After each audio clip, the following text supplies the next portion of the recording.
I have a question. What's the difference between the U.S. debt and the debt that African nations own? Because the U.S. debt doesn't keep the U.S. from being one of the leading powers of the world, but then African nations can't make it because of that debt that is strangling them. Shall I talk? Okay. The first question is a very important question. What makes African and third world debt different from the American debt? Number one, America is never going to pay its debts. It doesn't have to. Its debts are in its own currency. We can simply print it.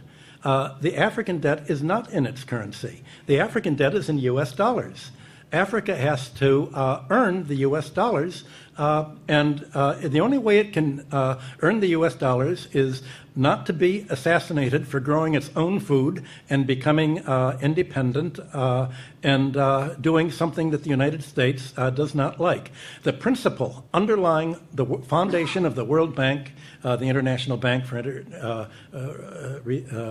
IBRD, research, the World Bank, is that no country should grow its own food. Africa and the third world should only grow export crops. To export, in order to have an oversupply of cocoa and other tropical raw materials, to keep down the price, they must buy their grain from the United States or Europe, so that if they do something that we don't like, we can do what America tried to do to China in the 60s. We can sanction them. We can say, we're going to starve you. We're going to not export any grain to you.